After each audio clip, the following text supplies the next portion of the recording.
ॐ अज्ञानतिमिरान्धस्य ज्ञानाञ्जनशलाकया चक्षुरुन्मीलितं येन तस्मै श्रीगुरवे नमः। श्रीचैतन्यमनोभीष्टं स्थापितं येन भूतले स्वयं रूपकदा मह्यं ददाति स्वपदान्तिकं।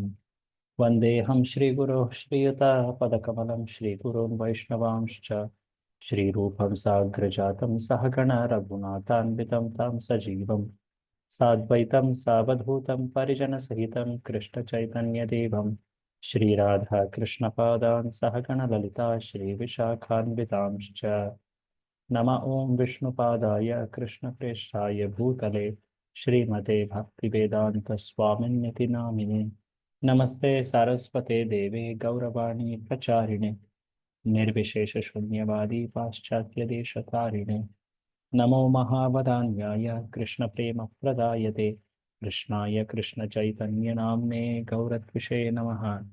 हे कृष्ण करुणा सिंधो दीनबंधो जगत्पते गोपेश गोपिका कांत राधा कांत नमोस्तुते तप्त कांचन गौरांगी राधे वृंदावनेश्वरी वृषभानुसुते देवी प्रणमामि हरिप्रिये वाञ्छाकल्पतरुभ्यश्च कृपा सिंधुभ्य एव च पतितानां पावनेभ्यो वैष्णवेभ्यो नमो नमः। जय श्री कृष्ण चैतन्य प्रभु नित्यानंद श्री अद्वैत गदाधर श्रीवासादि गौरभक्तवृंद हरे कृष्णा कृष्णा कृष्णा हरे हरे हरे राम राम राम हरे हरे। वाञ्छाकल्पतरुभ्यश्च कृपा सिन्धुभ्यश्च पतितानां पावनेभ्यो वैष्णवेभ्यो नमो नमः। मूकं करोति वाचालं पङ्गुं लङ्घयते गिरिं यत्कृपातमहं वन्दे श्रीगुरुं दीनतारिणं। Hare Krishna, I see two devotees here, Radha Gopalanand Prabhu and Shri Vishwamitra Prabhu. Anyone else is awaited to join? You have to unmute the BBR.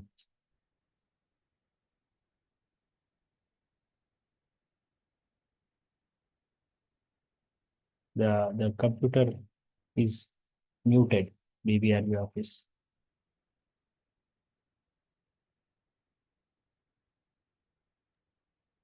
Yes, Yeah, Pooja, can you please speak now?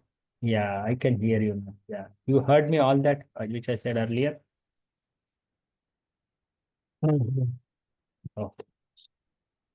I was asking, are there anyone else expected today?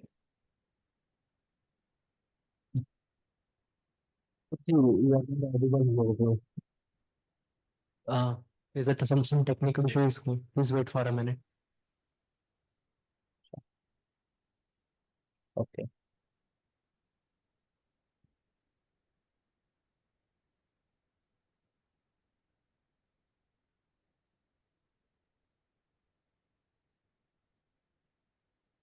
Let me know once it's fine. We will begin that.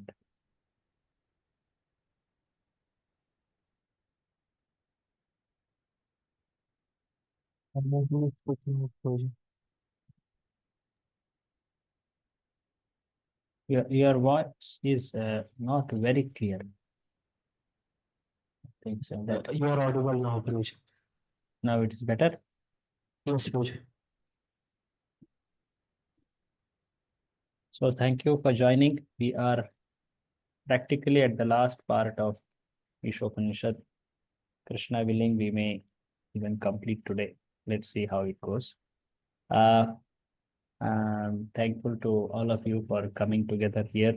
It's a very cold part of the year now.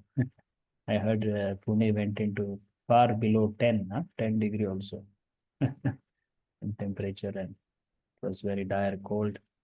I am out on a book distribution marathon outside, so I am not aware of how is the weather there.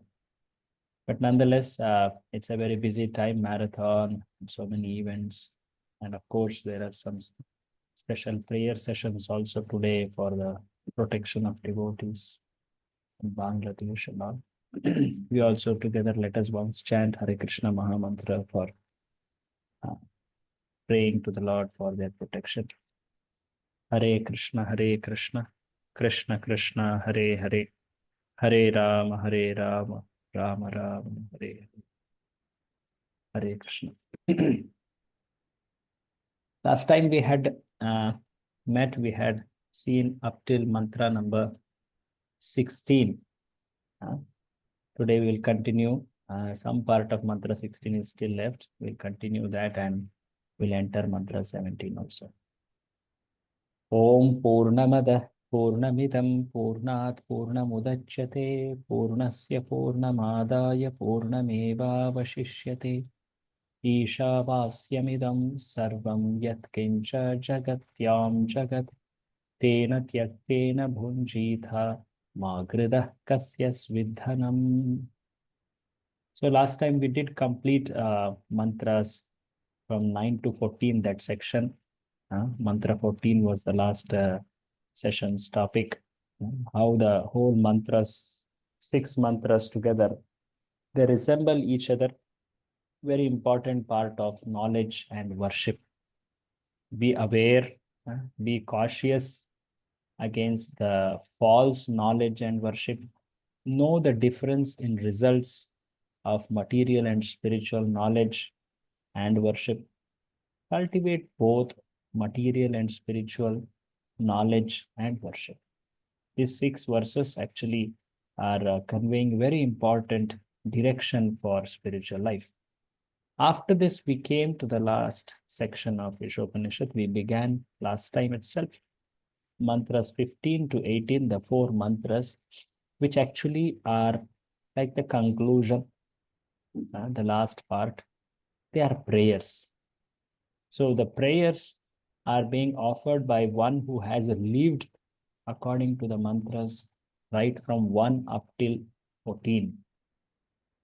One who lived according to Ishavasya principle, one who tried to understand the Supreme Lord by spiritual vision. He cultivated material and spiritual knowledge and worship together. Now he has come to this phase. He is praying to the Supreme Lord to reveal his form. So Ishopanishad, Prabhupada many times quoted this mantra number 15 for a very specific purpose, to establish how the form, the personal form of absolute truth is the highest compared to the impersonal form. The Bhagavan is superior to Brahman. So that fact Prabhupada proves by quoting by these verses, mantra 15 and 16. Both of them convey this same prayer with little more detail in mantra 16. So mantra 16, let us, in mantra 15, we saw about how Sankhya, Jnana, Yoga and Bhakti, these are different spiritual paths which give increasing understanding of supreme truth. In Sankhya, one understands that supreme truth is this Prakriti, which is made up of 24 elements. In Jnana, one understands supreme truth is something higher than Prakriti, that is Brahman. In Yoga, one understands that supreme truth is much higher than Prakriti and Brahman, that is, what is that? What is that? Any of you remember? In the path of yoga, what does one understand supreme truth as? Hare Krishna. Paramatma. Paramatma, correct. Paramatma, yes. And in the path of bhakti, I just show the chart quickly. Maybe that will make it. Yes. Yeah. You remember this chart? Sankhya gives understanding of Prakriti. Jnana gives understanding of Brahman. Yoga for Paramatma. And Bhakti is the only path which can make one understand and approach Bhagavan. Right? So last time we did see this. And then we also saw how Hare Krishna, Hare Krishna. I think the office devotees got disconnect. Hare Krishna, Hare Krishna. You are able to hear me, Rishikesh, Prabhu? Yes, Prabhu. Okay.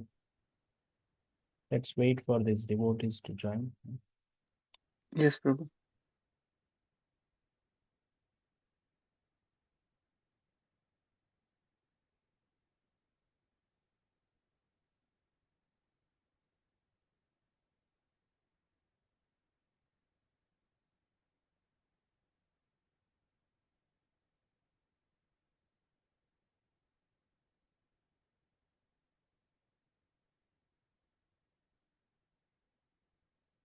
Hare Krishna. What is the time at your place?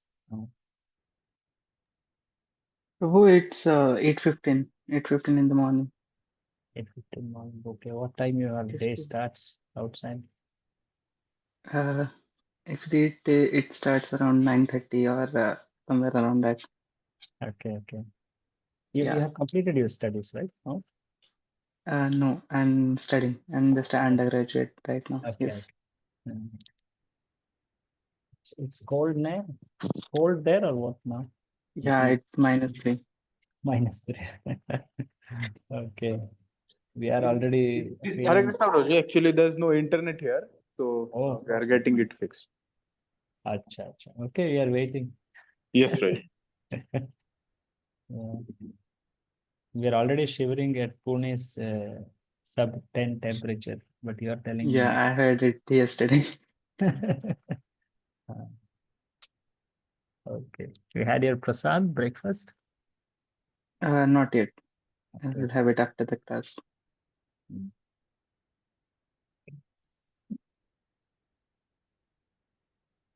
So mostly we will complete today. That was what my plan was, because uh, it's not much. Can do that today, based on how much time we have.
Sure.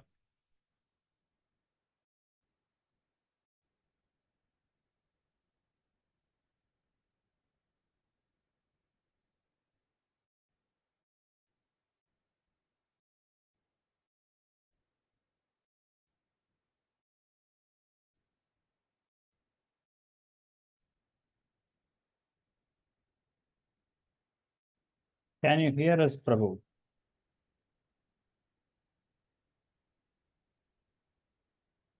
Please, Prabhu. Actually, your network is still showing red or yellow only. It's not very good network.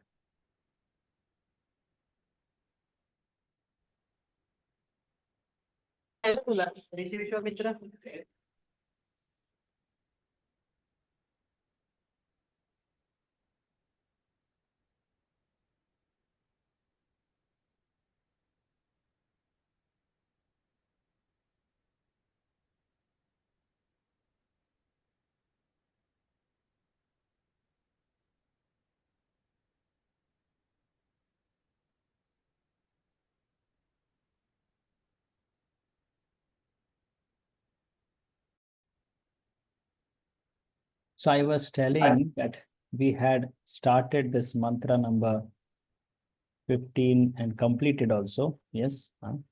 And mantra 16, we had begun half. So if you remember, we were talking about these four paths called Sankhya, Jnana, Yoga, and Bhakti, which are in an increasing order of realization also as a result of their practice. So the highest of them is Bhakti, which gives the highest understanding of the supreme truth, which is Bhagavan. That's why Prabhupada concludes that purport telling how Bhakta is the greatest transcendentalist. So in this whole description, first we saw how Brahman is something all-pervading, but that Brahman originates in Bhagavan. Brahman, you may remember this example long back we had seen. Just like an object, for example, a mountain, when tried to perceive from very far distance, it looks a little hazy. We're not very clear. But when one goes closer and closer, he understands more details of it, to the extent of trees and different types of vegetation there. And even he can understand the life forms like, say, birds, animals, and all. So the proximity or the closeness to that object gives higher and higher understandings, right? Similarly, Prabhupada also gives example of the sunshine, sun globe, and sun god. So in that increasing realization, we also see Brahman, Paramatma, and Bhagavan. They all actually relate to one object called absolute truth. It's different realization or understanding of that one entity, absolute truth. So in that regard, Prabhupada in this purport highlights how that Bhagavan understanding is the source. It is the basis of Brahman and also Paramatma. In that regard, he says how, by quoting from Bhagavad Gita, how Lord maintains the whole universe by a fragment. Ekam Shena Sthito Jagat. In the last part of 11th chapter, he says that. By his one fragment, Amsha, he maintains that Amsha is the Purushavatara. That is Paramatma. The another name for Purushavataras is Paramatma. So, Paramatma understanding is to understand these three types of Vishnus. One,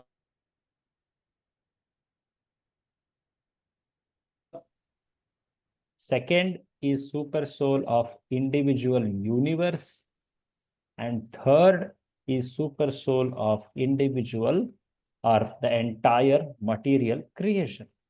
These three super souls, Paramatmas, three Paramatmas. Usually we say Paramatma as the Kshirodakashayi Vishnu, but it has an expanded meaning also.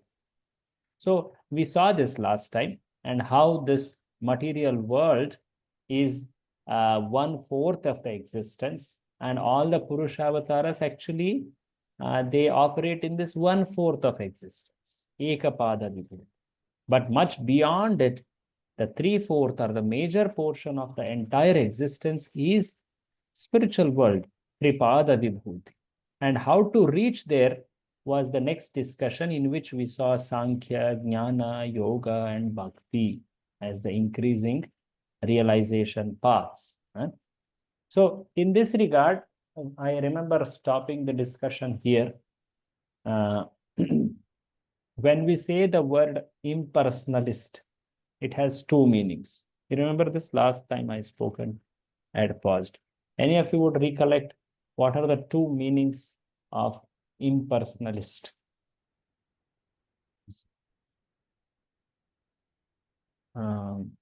Cannot hear.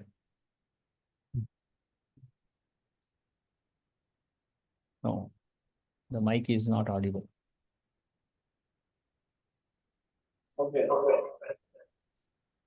Brahmavadis and Mayavadis. So what is the difference, Prabhu? You are right. The names are correct. What is the difference? Explain.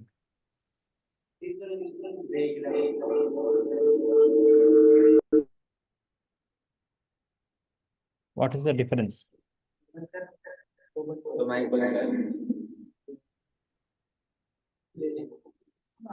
Mayavadis consider Bhagwan as subordinate to Maya. Correct.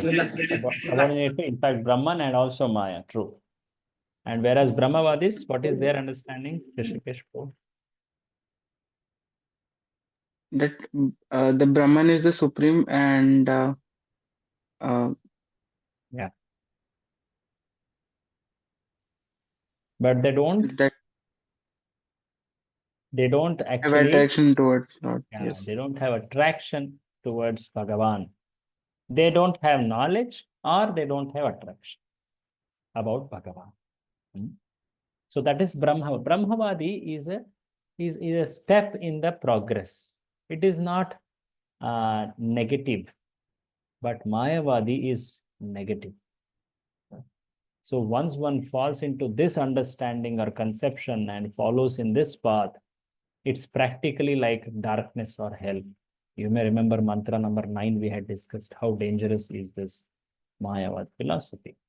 So Prabhupada, when he uses the word impersonalist, we have to see in what context he is saying. Sometimes he says impersonalism is a path, is a step in the path of spiritual realization. Sometimes he says impersonalism is the last trap of Maya, like that he mentions that also. So in the first statement, he referred to Brahmavad. In the second, he referred to Maya. So we should know these differences, okay? Because this type of statements you will find in this particular mantra, mantra number 16. So mantra 16, we will again see, and then we will continue the purport reading. So all of you, please have mantra 16 in front of you. Yeah, it's a prose verse. We'll directly go to the translation. Kindly read translation from the, yeah. Please read the translation. Of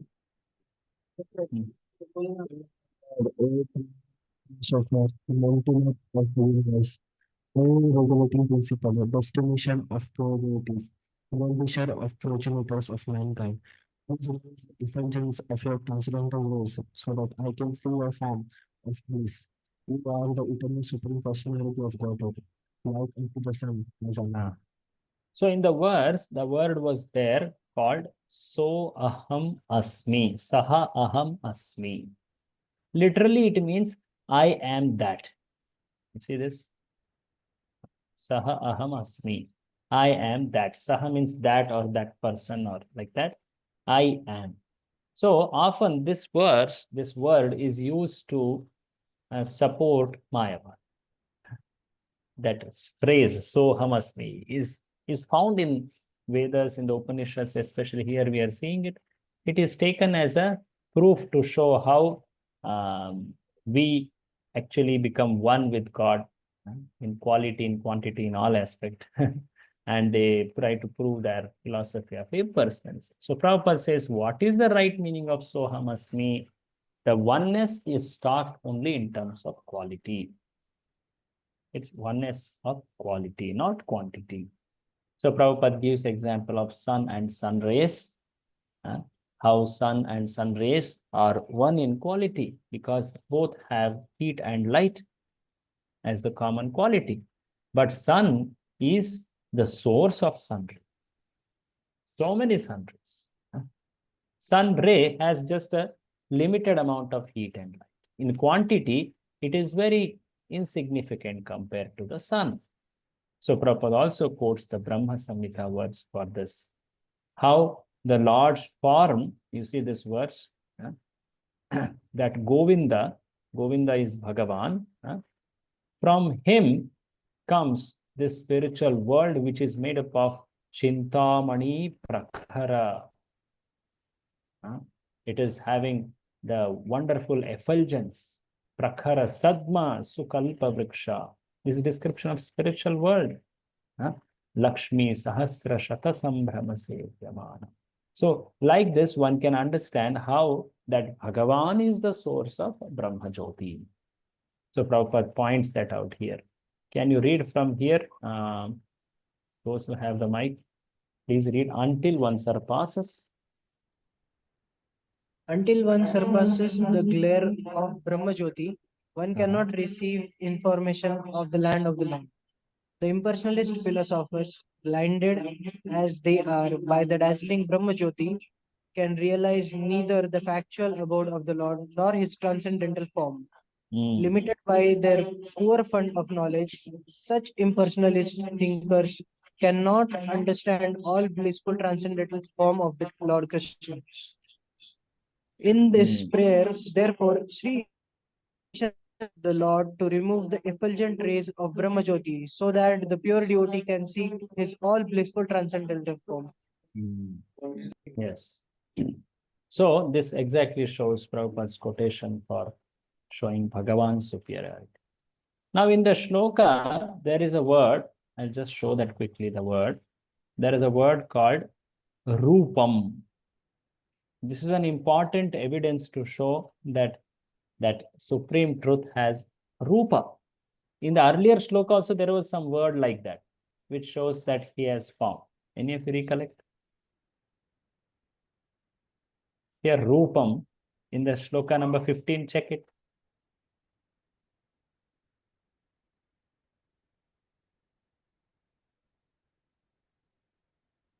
The second line it was there.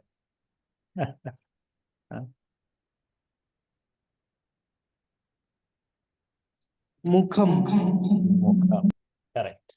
Satyasya pihitam mukham. These words are very clear. Mukha, Rupa. This shows that it is talking about form. So, the word after this is described by Prabhupada. Kalyana tamam. Kalyana. Kalyana means auspiciousness. Often Kalyan is used for the meaning of marriage.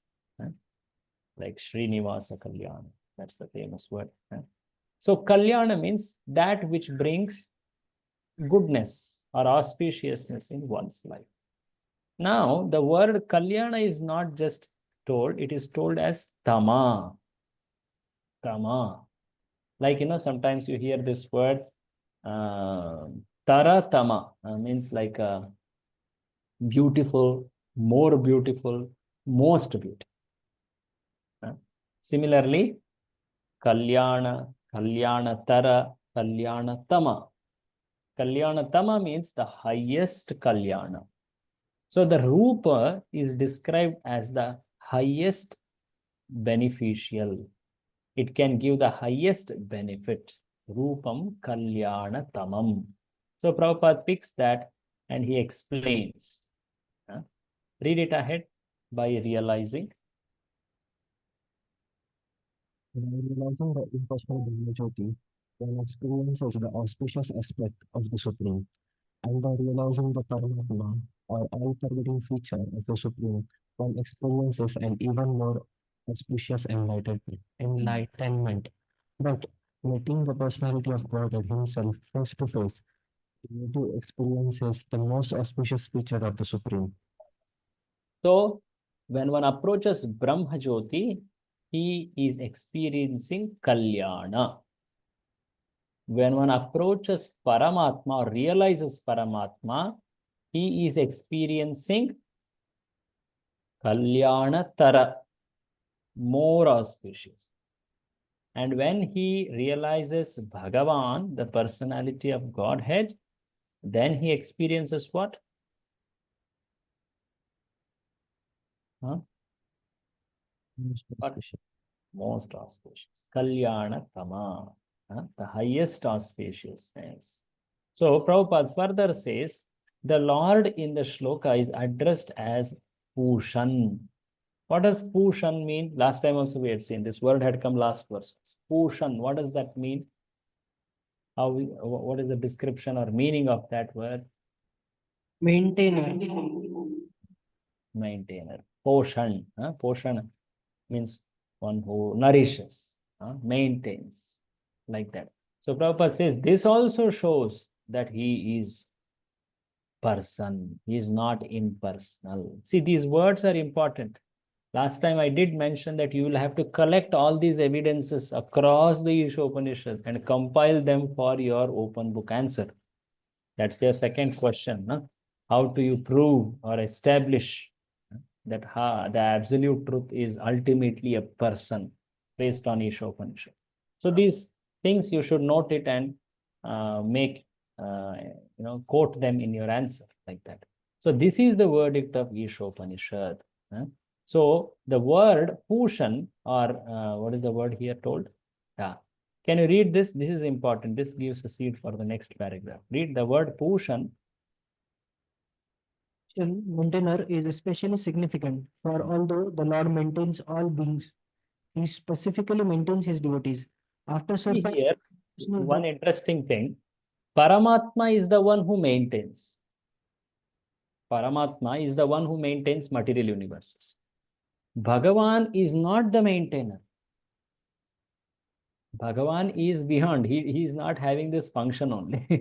You are getting?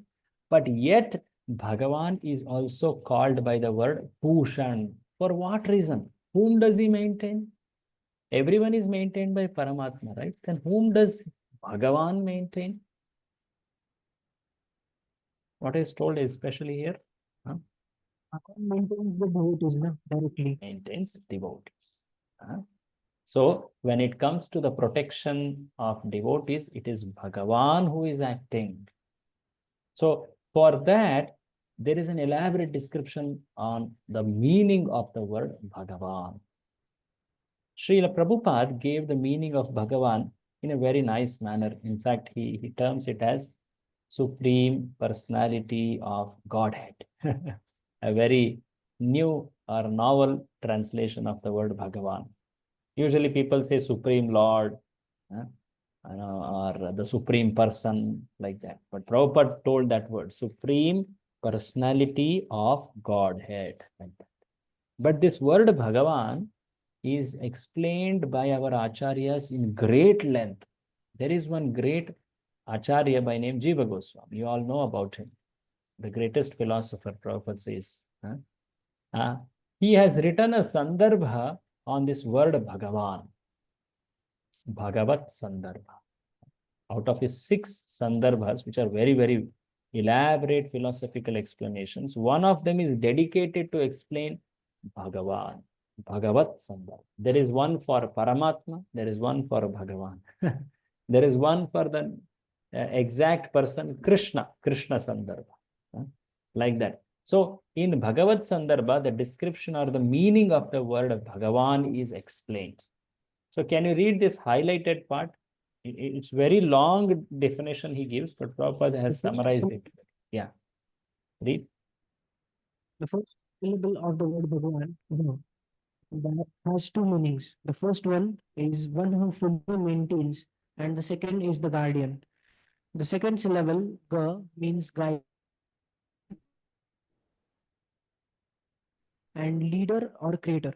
The syllable Van indicates that every being lives in him and that he also lives in every being.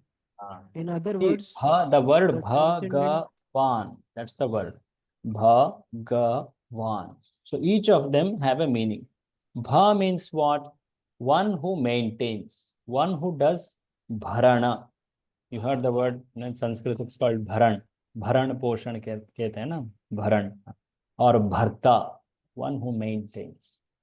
Ga means gamana. Gamana means to lead, to take in some direction, to go, gaman. So that is the second ga, that is the meaning of the leader or creator. Okay, the first is one who maintains and guards, that is bharan or abhibhavak. And ga means gaman, one who leads, he's a leader. So the Bhagavan, he is the one who maintains his devotees and he leads his devotees. He takes his devotees to their perfection and he practically lives with that devotee. He is there always with that devotee. So like this, our acharyas have explained. So why is it specifically told here Pushan? When Paramatma is the Pushan, why Bhagavan is described as Pushan? Actually, Bhagavan maintains his devotees, especially unalloyed devotees. He maintains them fully. See, when a jiva takes to devotional service, Lord becomes very interested in him. So he starts intervening in their life. To the degree the jiva becomes devoted to Lord, to that degree, Lord also intervenes and guides that devotee. In fact, to the higher degree, in fact, it's not like exactly proportional. So Lord fully maintains his unalloyed devotees. When it comes to his pure devotees, it's Lord who is fully maintaining them. He is guiding them. He is taking care of everything in their life. Do you know any example of such case where Lord maintains unalloyed devotee? Any example? Any example? Maharaj. Say again. Prahlad Maharaj. Prahlad Maharaj. Okay, wonderful. Very good. Any other example? Tukaram Maharaj. Tukaram Maharaj. Great example. Wonderful. Narasimha Mehta. Yes. Nursing. Like that, many examples. So there is one interesting example. You must have heard this famous example. This example is of a devotee who was staying in Jagannath Puri. He is called as Gita Pandit, or sometimes they call that this person was Jaidev Goswami also. Not very clear about who is that person. Sometimes it's called Arjunacharya. Prabhupada told this person's name was Arjunacharya. So he was a very simple, very devoted, unalloyed devotee of Lord. Every day he used to read Bhagavad Gita before his afternoon Sandhya. And he came across this verse. Which verse?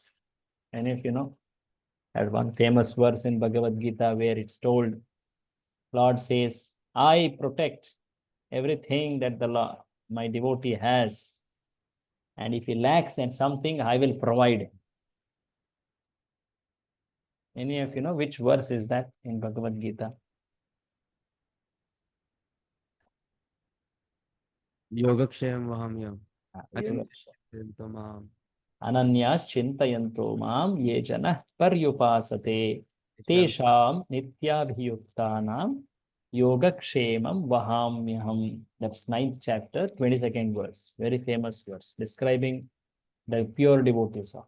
So when this Arjunacharya or Gita Panda, he read this verse, he doubted that verse. That how could Lord be personally carrying whatever the devotee lacks, whatever he is in need, that I will personally provide, like that the shloka says, Vahami Aham.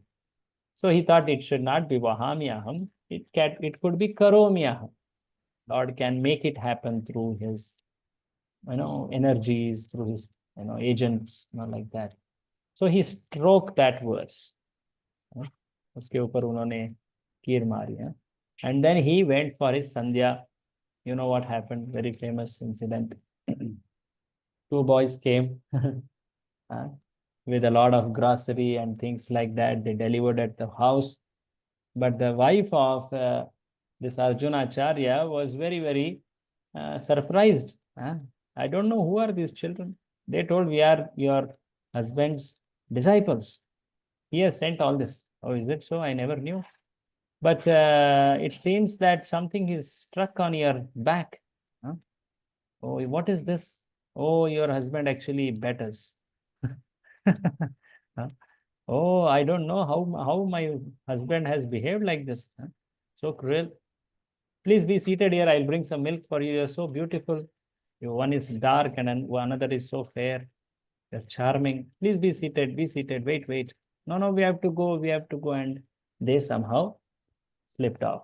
And later came our Gita Panda Arjunacharya, and he realized that Lord has personally carried all that he lacked. And he also showed that the line on which he had struck has struck on his body. How could you doubt my promise to protect my devotee? It is Vahami Aham only. It is me personally who take care of my devotee's protection and whatever he lacks, everything. So essentially, Lord protects the devotee's faith. Sometimes we may question, what is this protection mean?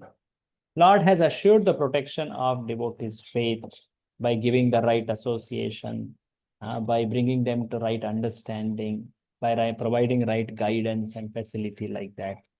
There are cases where Lord has protected the physical possession of the devotee also, like for Prahlad, like for Gajendra. There are cases. It's not that it is not possible for Lord. But Lord essentially protects this because that's the most important asset of a devotee. So like this, Prabhupada is showing what is the protection of Lord. Can you read ahead, Prabhu? As the leader. Here, as the leader. The leader of his devotees, he ultimately awards the desired result of devotional service by giving himself to them. The devotees of the Lord see the Lord's face see the Lord face to face by his causeless mercy. Thus, the Lord helps his devotees reach the supermost spiritual planet, Golok Vrindavan. Being the creator, he can bestow all necessary qualifications upon his devotees so that they can ultimately reach him. So see, what it means here is there could be some knowledge which may be lacking in a devotee. There could be some aspect of detachment which may be towards this material world lacking in the devotee. But Lord will provide it. The devotee need not take to other paths to gain them. It will come by the practice of devotional service only. Lord will provide everything. All that realization, all that disinterest in this towards this material world and full attachment to spiritual world, that Lord will provide. So all necessary qualifications can be created by the Lord in his devotee. The devotee need not go to some other path, some other personality to gain them. This is the meaning here actually told. Huh? So little below, Prabhupada also mentions that how this Bhagavan, it is he who has expanded as Purushas, Paramatma. And that Paramatma actually maintains this world through material energy, external energy, that is Maya. So actually, if we see Bhagavan, it is this personality who is the supreme most. He expands in two ways. First one is called Swamsha. The second is called Vibhinna Amsha. Swamsha means the expansions like Purushavataras, Leelavataras, all the Vishnu Tattvas. They are self-same. But Vibhinamshas are the Jivas. So Prabhupada gives the meaning differentiated expansions. This is Vibhinnamsha. So the Jivas, they are not equal with the Lord in quantity. That's why it's Vibhinna. They are equal in quality because they are originating from the Lord. So their qualities are in line with what Lord has. They have a fraction of that actually. So can you read ahead? The living entities are also. The living entities are also differentiated expansions of the Lord's self. And because some of them desire to be lords and imitate the Lord, Supreme Lord, he allows them to enter into the cosmic creation with the option to fully utilize their propensity to lord it over nature. So the Swamshas, they never fall into this desire. They understand they are equal in quality and quantity, and they perfectly carry out the purpose of their existence. Different Leela have different purposes. Like Lord Ramachandra had a different purpose. Lord Narasimha had a different purpose. Paramatmas have different purpose. They perfectly fulfill that purpose. But Jivas, they are also Amshas of Lord, Vibhinna Amsha, but they have a desire which is not in line with their existence. That is, they desire to be Lord and imitate the Supreme Lord, due to which Lord had to create this material world and give them a facility by which they themselves realize this is not the right desire. So when the Jiva comes to this world, that's when Lord expands as Purushavatara, Paramatma, and he accompanies that Jiva. So Prabhupada says that Paramatma, he cooperates with the Atma. But whatever desires Atma has, he cooperates. And that's why he's called constant companion of Jiva. Wherever Jiva goes, Paramatma follows. Sometimes this quotation is taken for some other purposes. Wherever one goes, we follow. That is only Paramatma. One can say that for Paramatma. So Paramatma follows in all species. That is regarding Paramatma. Can you read ahead? This is regarding Brahman, the all-pervading. The all-pervading feature of the Lord, which exists in all circumstances of walking and sleeping, as well as in potential states and form, which the Jiva Shakti living force is generated, as both conditioned and liberated souls, is known as Brahman. See, Brahman means what? It's all-pervading. It doesn't have form. And it is there in all state of existence, be it Vyakta, Avyakta, be it waking or sleeping. It's there all place. Sarvam Khalu Idam Brahma, it's called. So, the Lord is the origin of both Paramatma and Brahman. Now, Prabhupada from here onwards, he gives actually translation of the most important Bhagavad Gita verses. See, Bhagavad Gita has 4 most important verses. They are famously called as Chatushloki Bhagavad Gita. You know which are they? Any of you? Anyway, you are all going to study more technically, but I'm just asking here. Which are they? Sarvadharman Parityajya Mamekam Sharanam Vraja.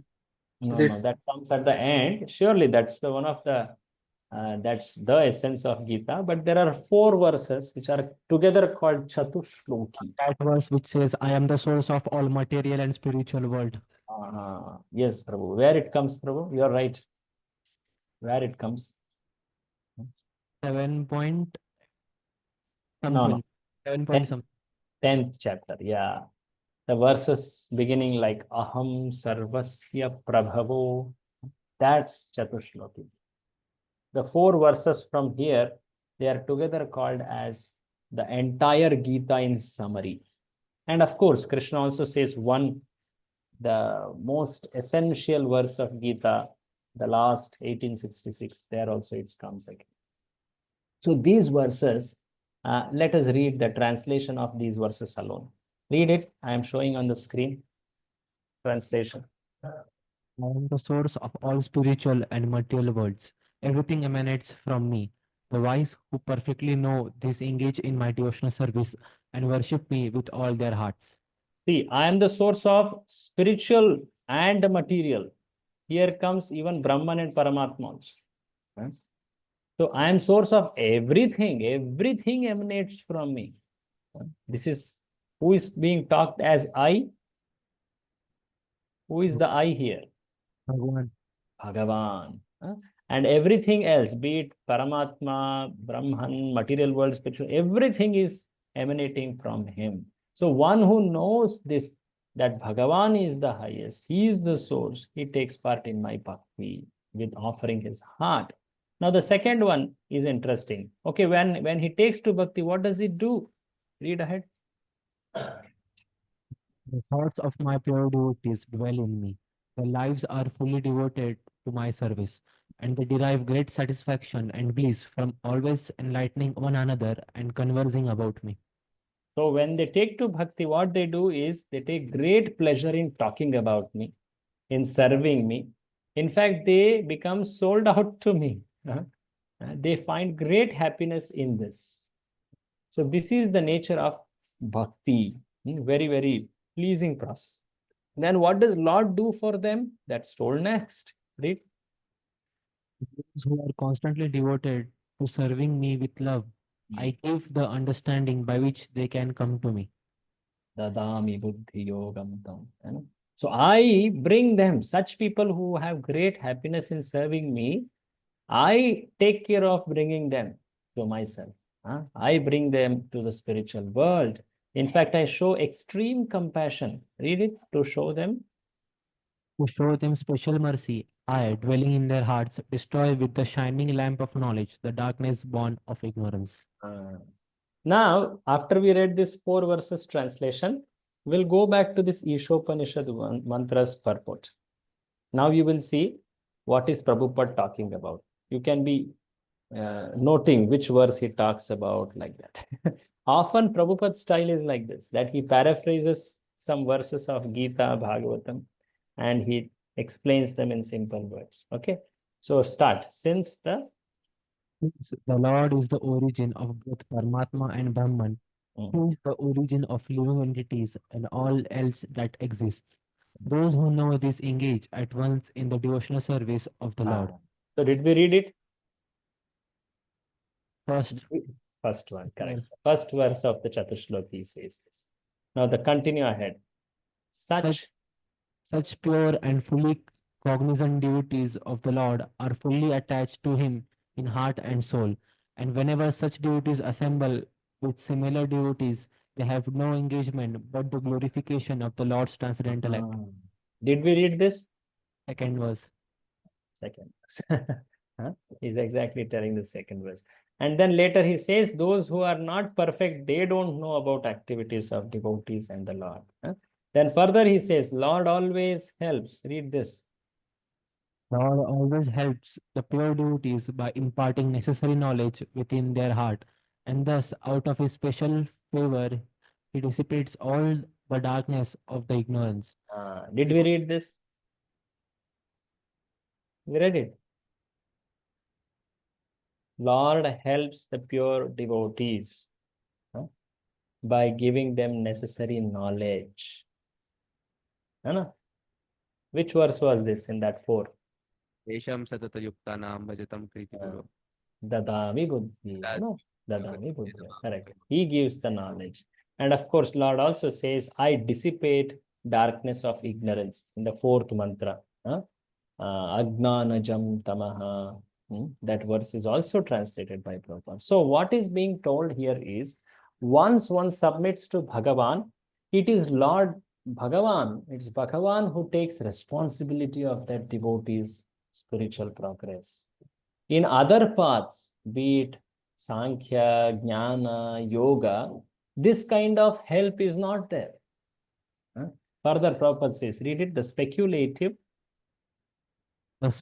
philosophers and yogis cannot imagine this because they more or less depend on their own strength.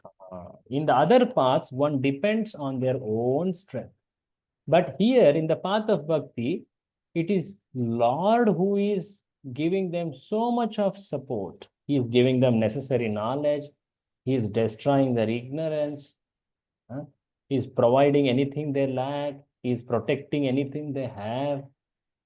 Where and all it's told? It's told in Bhagavad Gita. Prabhupada just quoted Bhagavad Gita. So in the other paths, one has to march ahead with the strength of his own realization, by the strength of his tapasya, jnana, bala, yoga, all that. He has to strive for it. So such special favors. Read this last part. Such special favors are bestowed upon his pure devotees only. Sri Ishopanishad thus points to the favor of the Lord, which is beyond the purview of the Brahma Jyoti. Majoti. So for what did we see? We actually saw how Lord gives a special favor to his devotee. This is possible in the path of bhakti only. So in this mantra number 16, the meaning of Bhagavan was explained and how that Bhagavan specially protects and guides his devotees. That was explained. It is this help which is given by the Supreme makes this path the highest and most easy also.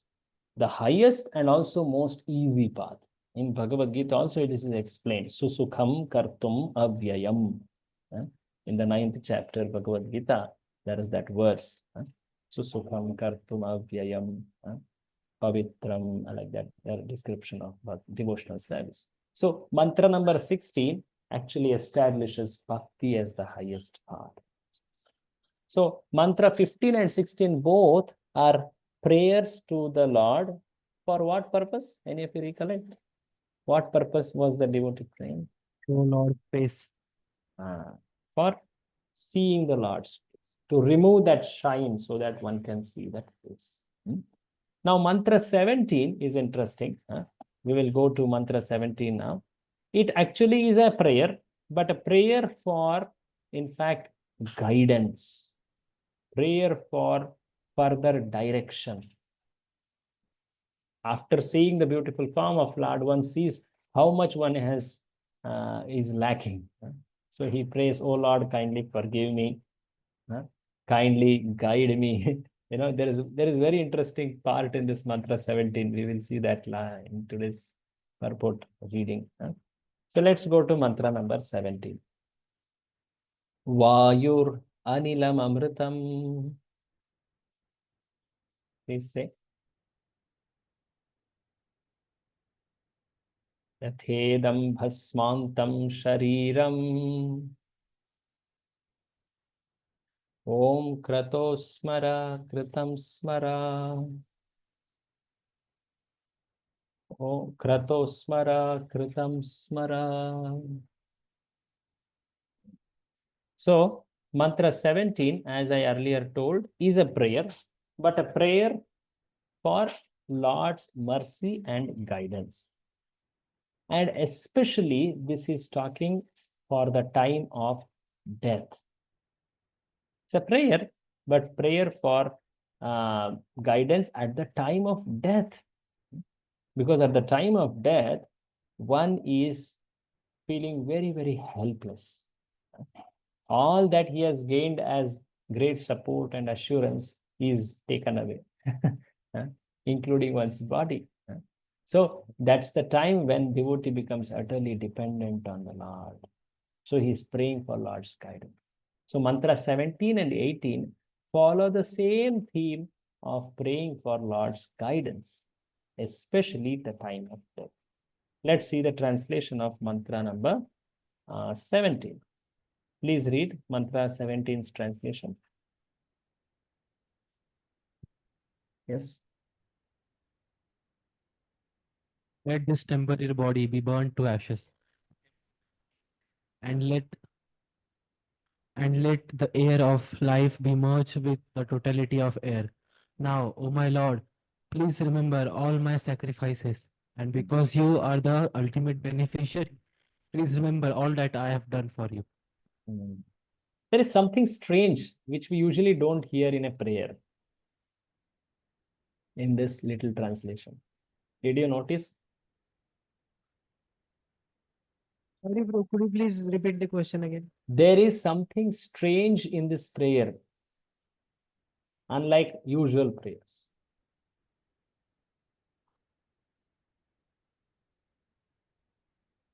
Okay, let the body be burned to ashes, let the air mix with the Mahatattva air and all, that's fine. But the aspect of, oh Lord, please remember my sacrifice. We don't hear like that, no? Devotee doesn't want to remind Lord about something he has done. No? He knows that Lord knows whatever he has done, right? But you see here in this particular prayer, the one who is praying is reminding Lord. That's why the word comes here, Om Kratosmara Kritam Smara. Kratosmara Kritam Smara. This shows a feeling of desperation. Because the words say that he is meeting the time of death. His sharira is becoming bhasma. Bhasmantam shariram. Vayur anilam. This is the time of death. And that desperation, that helplessness has made him to pray like this. Oh Lord, you know what I've done in the life. Whatever little devotional service, you know that I did. Please remember that and give me some blessings. Actually, this is not usually the standard of prayer we hear. Prabhupada describes that one need not pray like this. That, oh Lord, please remember what I did, what I did. Why? Lord will forget? Lord has some forgetfulness? No. It's told that Lord remembers even the smallest service one does. Then why is someone praying like this? Can someone guess? Why is someone praying like this? Huh? Say because fear has took over him and he's just some or the other mercy from the Okay. Lord and there Okay. Okay. The extreme fear is there. And also, surely, you are right. Prabhupada also points that he is not fully realized the quality of Bhagavan. He is not a fully realized person or a devotee. That's why that doubt, oh, maybe what I did, Lord might forget. Let me remind him. With that intent, he does. So Prabhupada says, one need not pray like this. He says that in the purport. We'll see the purport of mantra number 70. So in the shloka, it is told, let my body be burned to ashes. That means what? I and my body are separate. Correct, no? He's saying, let be burned to ashes. I have the body on me and let this body be burned to ashes. That's the time of death. That means I am separate from the body. So Prabhupada picks that here and he explains the difference between body and soul.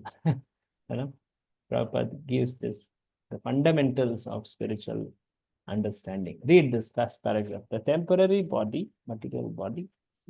your body is certainly a foreign dress. The Bhagavad Gita 2.20 clearly states that after the destruction of the material body, the living entity is not annihilated, nor does he lose his identity. The identity of the living entity is never impersonal or formless. On the contrary, it is the material dress that is formless and that takes shape according to the form of the indestructible person.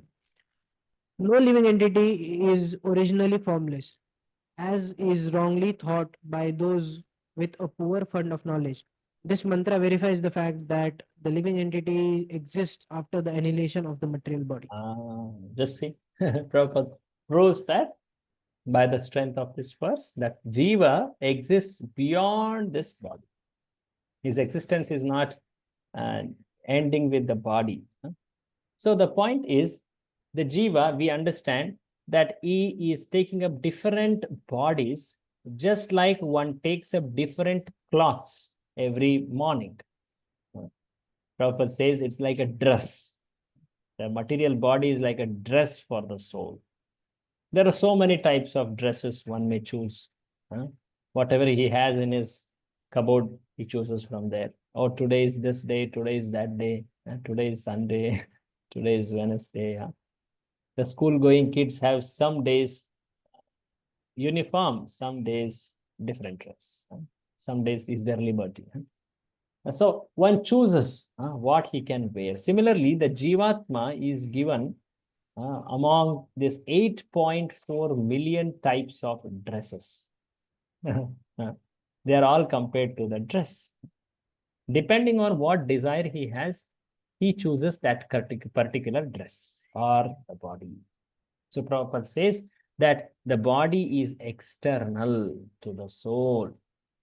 It doesn't, the Jivatma doesn't get destroyed when the body gets destroyed. Now, why are so many types of dresses there, or why are so many types of bodies there? Why is that so? Read this first paragraph, first line. Yeah. In the material world. Material, material nature displays wonderful workmanship by creating varieties of body for the living beings according to their potencies for sense gratification. The So living depending on their desire, what desire they have, according to that, the dress is available. So it is actually the type of desires which determine the dress. So if there is 8.4 million types of bodies, that means we have 8.4 million types of desires. So that completely satisfies all types of desires of the jiva. So Prabhupada says if one wants to taste stool, he is given the body of a hog. If one wants to eat flesh, he is given the body like a carnivorous, some animal, cruel animal like that. So the jiva is given body among so many species based on one's desire. But is there some gradation among all these bodies? Yes, it is. Read it ahead. But in any case, read it. But in any case, the material bodies of all animals and men are foreign to the living entity. They change according to the living entity's desire for sense gratification. In the cycle of evolution, the living entity changes bodies one after another. When the world was full of water, the living entity took an aquatic form. Then he passed to vegetable life. From vegetable life to womb life, from womb life to bird life, from bird life to animal life, and from animal life to human life.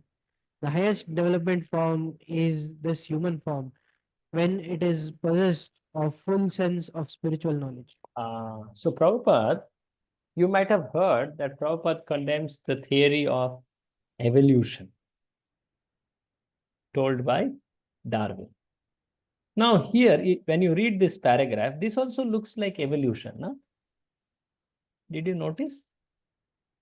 So what is Prabhupada saying here, and why he condemns the Darwinian theory of evolution? What was wrong there? That also talks like this. No? Darwin told that we Hmm. were monkeys first, and then we evolved through the time. So here Prabhupada is not telling that. Prabhupada is telling according to, if, for example, he told about if the world is full of water, that means if pralay is there, then definitely every living entity would take aquatic form. And then slowly and gradually when the water would get vanished, then the forms would change. So here Prabhupada is also focusing on, we have not started from directly uh, what Darwin has told. Rather, there is another world also beyond this. From there, the creation has took place. Okay, okay. Let's hear from others. Anyone else want to add?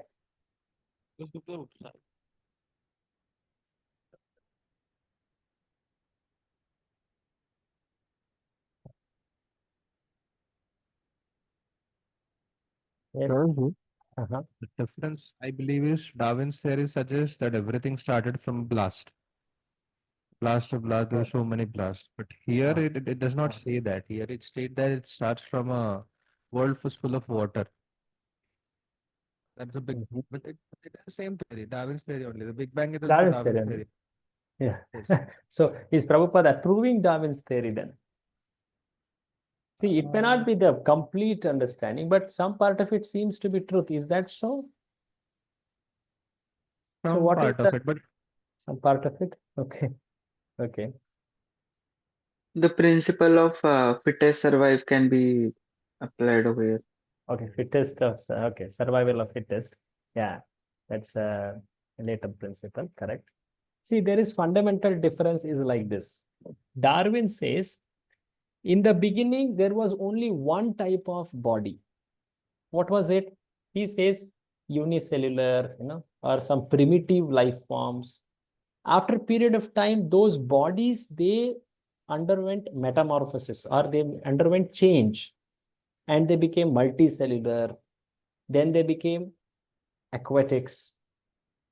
Then those bodies, the bodies kept changing. He says that. And ultimately, it came to some animal form. Of course, there was herbivore and terrestrial, aquatic, and like that. And then apes came, and from apes, the bodies of the apes changed after some time and became humans. This is Darwin's theory. Now, hear this carefully. What does Vedas say, or what does our Bhagavatam says? It says that there have always been, right from the point 0, 8.4 million species or bodies. It's not that aquatics became, terrestrials later, and terrestrials became, apes later. No. All the time, all life forms were existing. So what is this here? What is told here? It is Jivatma who is changing the bodies. It is not the bodies themselves changing. What is changing? What is changing here? No, The not Jivat, body. not the body. The explanation says what? They change according to living entity's desire. The living entity changes bodies. Does it say bodies themselves change? No. I hope you are getting this point. So Prabhupada, he told Darwin was right in thinking direction, but he was wrong because he did not understand difference between body and soul. He did not know the difference between body and soul. He thought body itself is changing. But actually what is changing? The soul is changing at the time of death from aquatic to some higher form, from there to higher, like that. But all the time, all bodies are existing. I hope this point is clear. So Prabhupada talks about this as spiritual evolution. This evolution is explained in Shastra. That is the Atmas changing bodies at the time of death to higher and higher form. So what is the highest form in this whole sequence of evolution? What is the highest? In Human form. Human. Why is that so? Because in that we can understand the spiritual knowledge. We can possess the whole sense of spiritual knowledge. Here it's mentioned. So like this, the spiritual knowledge can be perfectly understood and cultivated in human life. Now, in this particular mantra, it is told, let me merge my air into the totality of air, like that. So this is a particular path of yoga called as Shat Chakra Yoga, wherein a person raises his prana to higher and higher chakras. So Prabhupada describes that. Read it. The yogis generally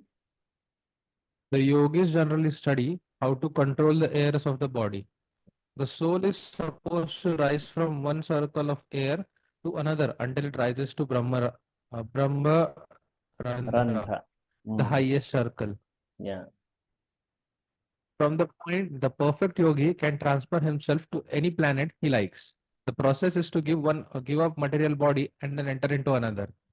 So this is how it is. You may, I don't know. Have you heard about these chakras? Any of you? Yes, Prabhu. Hara up till Sahasrara, the 1,000-petal lotus, Shat Chakra Yoga it is called. Mooladhar, then there is Anahata, and Adhishtan, and many like that. I don't remember sequence. But there are 6 chakras. Chakras are nothing but the powerhouse. They are the realms of power or energy centers. That's also called energy center. So the prana, the vayu, prana vayu, where it is, if it is in the lowest chakras, that means their consciousness is also very much connected to body. As they raise their prana vayu to the high, to that extent, they become more and more detached from this body. You know? It is told that at the time of death, the Atma leaves from the point where the pranavayu is. Sometimes the Atma leaves through lower holes of the body. Sometimes through mouth, through nose, through eyes.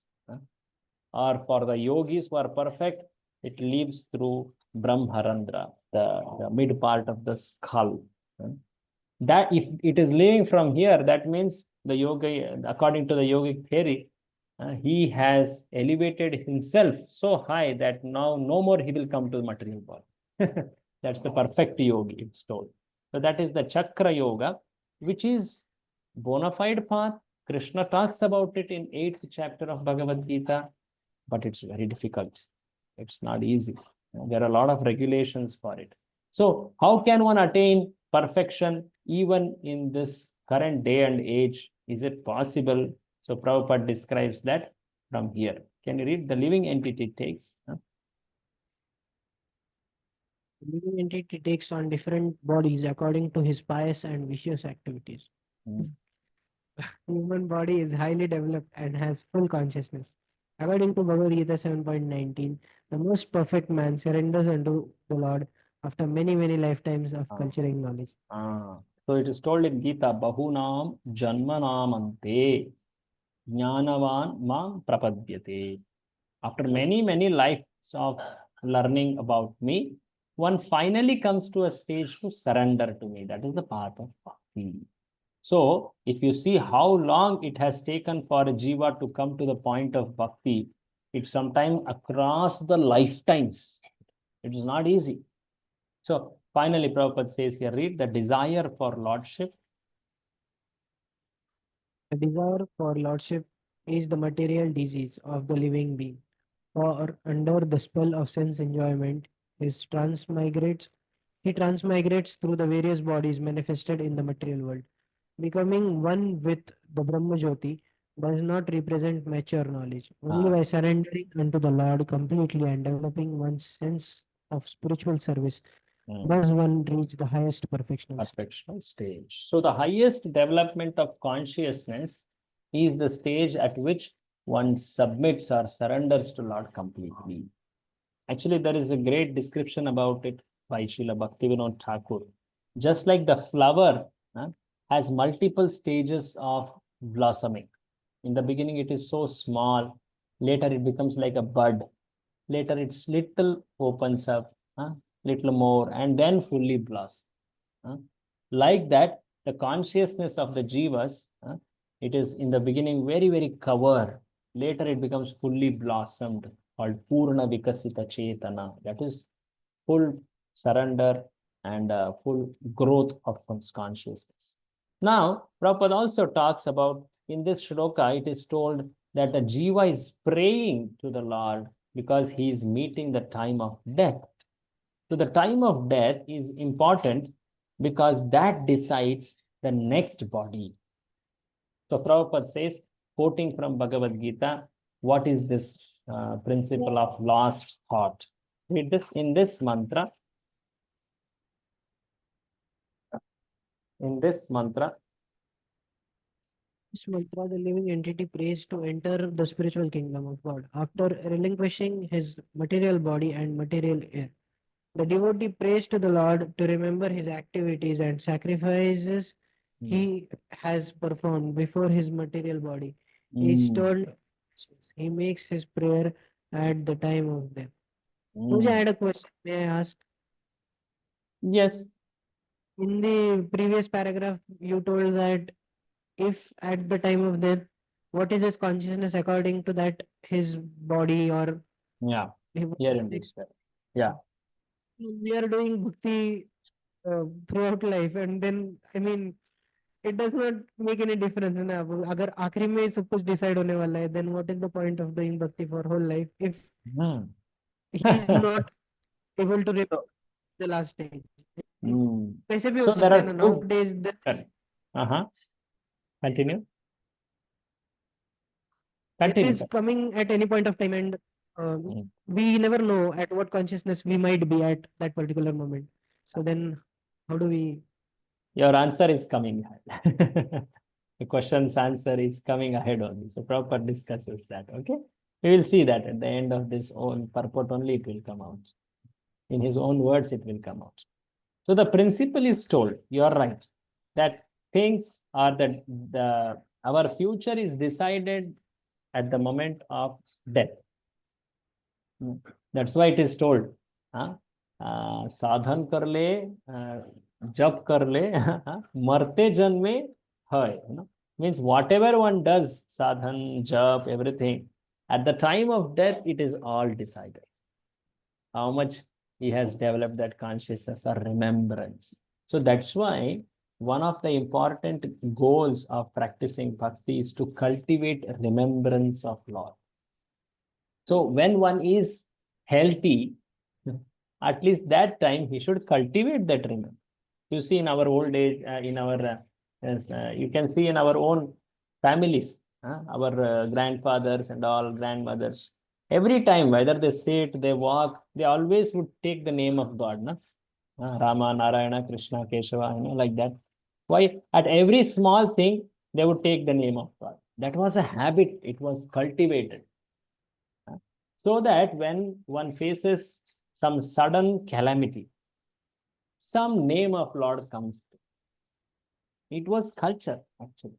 So it is true that the time of death is the most important deciding factor, the consciousness of the person at the time of death.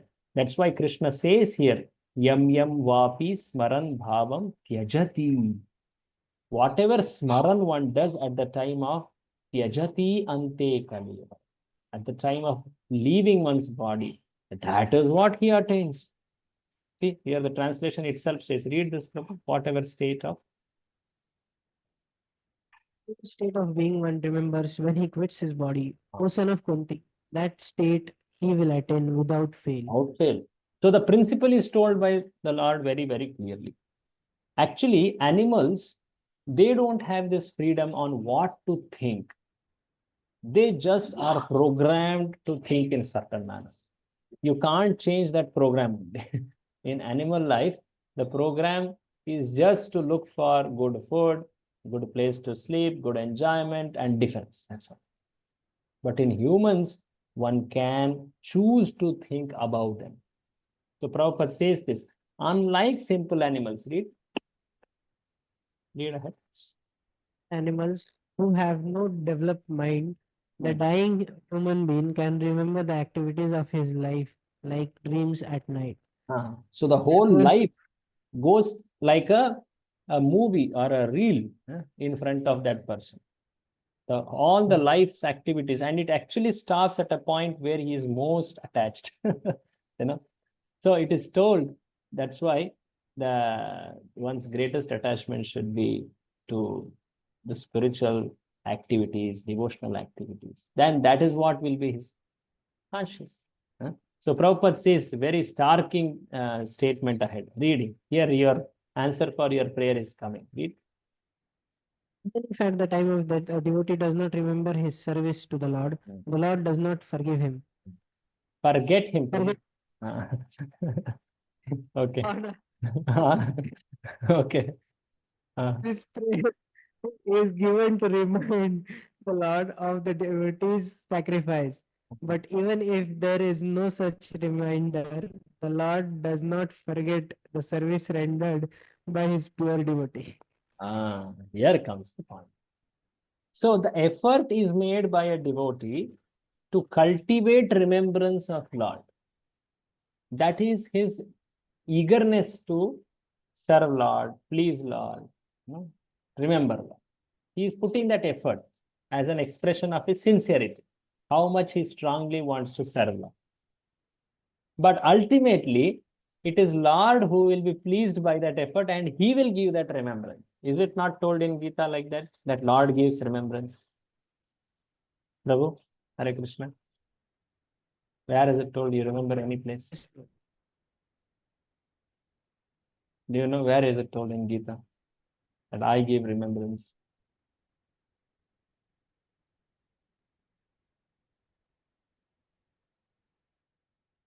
Mastaha. Mattaha smritirjnanamapoham. I give remembrance. I give forgetfulness also.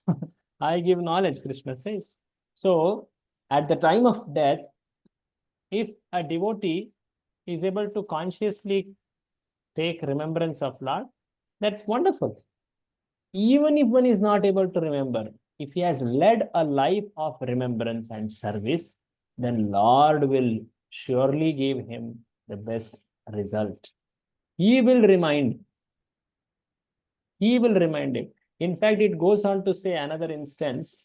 One great devotee by my name, Sripad Ramanujacharya, he had one guru by name Kanchipurna. He would ask, this Kanchipurna would talk to the Lord in the temple of Kanchipuram. So once Ramanujacharya told to his guru, Kanchipurna, can you please ask this to the Lord, that what happens for a devotee at the time of death? If he happens to forget Lord, if there was an accident, if one fell into coma,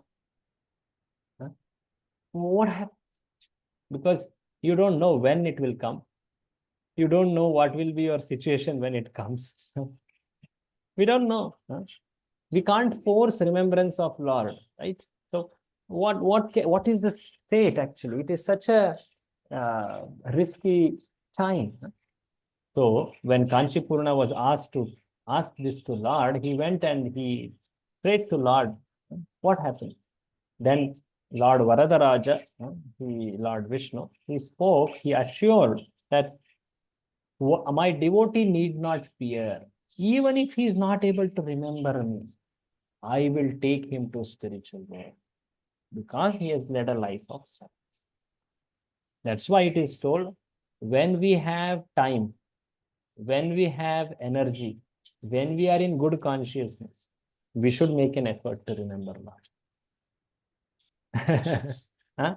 So that when we don't have ability or strength, at least Lord will notice that sincerity. He will give that remembrance based on that sincerity. If we don't put effort only and just pray that, oh Lord, please give me your remembrance at the time of death. No. One has to show that desire by cultivation. So both are there. There is dependence on Lord. At the same time, there is cultivation of remembrance. Actually, Lord, yeah, we'll just read this one small part because this shows how much Lord loves his devotee. After this, I'll take your question. So, how much Lord actually treats his devotee dear to him?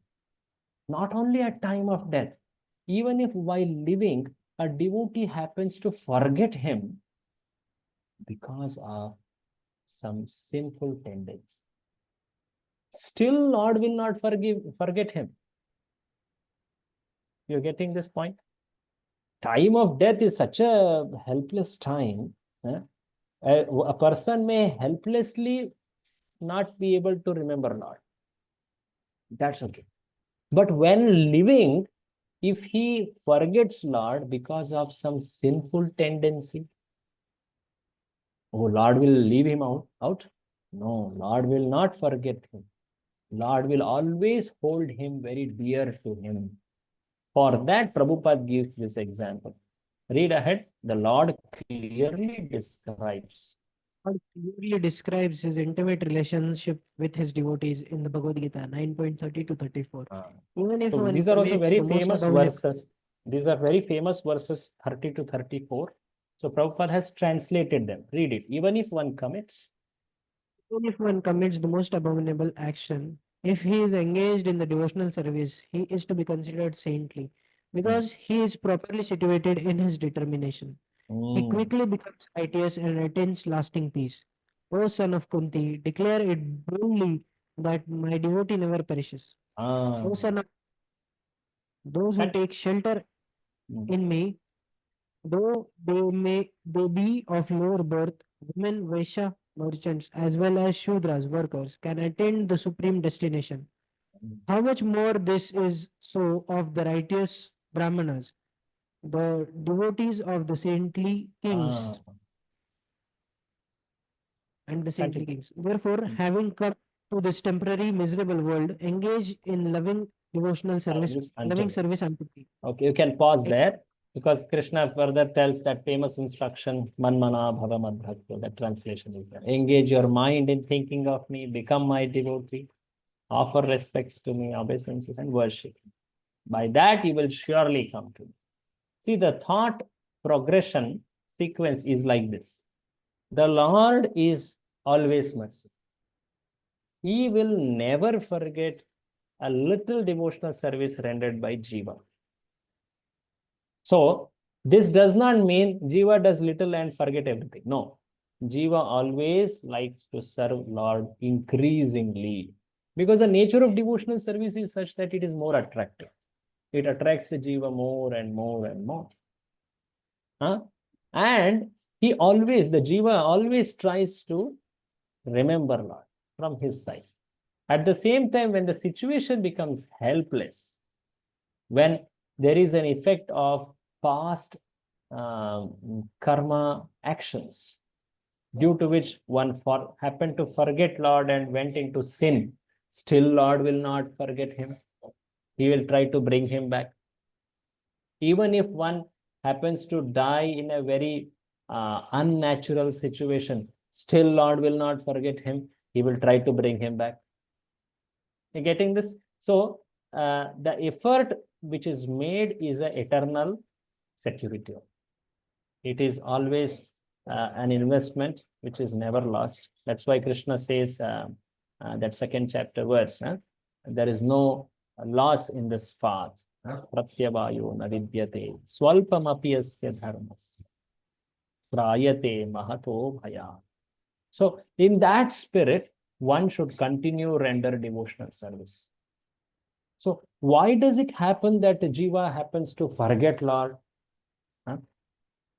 Okay, time of death is something very helpless. But when one is living, sometimes one happens to forget the Lord because of intense material attachments and all. Why it happens? And why does Lord still consider such a person as dear to him? Why will Lord accept a sinner offering? One may question that. For that, Prabhupada quotes from Srila Bhaktivinoda Thakur. This is a very important paragraph. In fact, when I read it, much of the things became clear to me. How a person's life continues. What are all the effects one has and how one should try to continue and how Lord sees. What does Lord see in a person? That is explained here. Can you read it? One should maybe read from here. Srila Bhaktivinoda. Thakur explains these verses this way. One should regard a devotee of Krishna to be on the right path of the saints, even though such a devotee may seem to be Sujudurachar, a person of loose character. One should try to understand the real purport of the word Sudurachar. A conditioned soul, a conditioned soul has to act for double function, namely for the maintenance of body and uh, again for self-realization. Social status and mental development, cleanliness, austerity, nourishment, and the struggle for existence are all for the maintenance of the body. The self-realization part of one's activity is executed in one's occupation as the devotee of the Lord, and one performs action in that connection also. One must perform these two different functions along parallel lines. So what here it's told is there are two lines on which a person is acting, just like the train.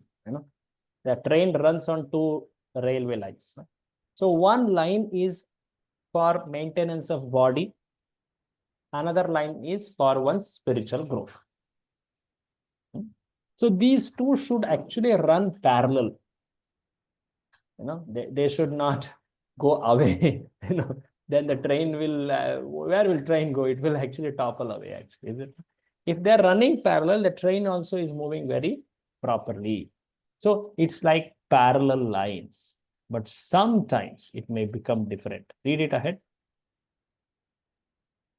Read ahead. Proportion of activities for maintenance of the proportion of activity for the maintenance of the body decreases, however, in the proportion of increase in devotional service. As long as the proportion of devotional service does not come in the right point, there is chance for the occasional exhibition of worldliness. See, But- this you noted this line, very interesting.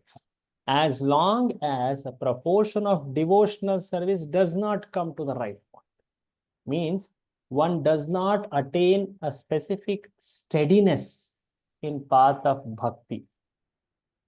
Till that time, there could be this disturbance because of worldliness. Worldliness here means something which takes one away from spiritual path because of past reactions, past activities. So one should notice that till one attains this steadiness to the right point in devotional activities, there could be chance. Occasional, that also is occasional, because once one drifts away, the power of bhakti is such that it will bring him back. That attraction, that desire will again awaken him. That's the nature of bhakti. But, read it ahead, but It should be noted that such worldliness cannot continue for long, because by the Lord, such imperfections will come to an end very shortly.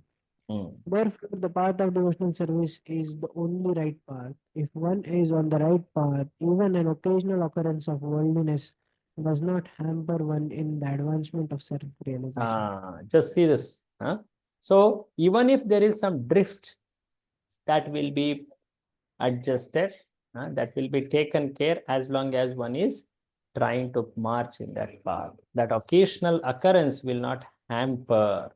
Therefore, the path of bhakti is the only right path. It's the true auspicious path. This kind of facility cannot be imagined in the other paths. In the other paths, if one happens to commit something wrong, he has lost a lot of his achievement. He has to start way behind, be it in the path of jnana, tapa, or karma yoga, like that. So Prabhupada says here, the facilities, read it.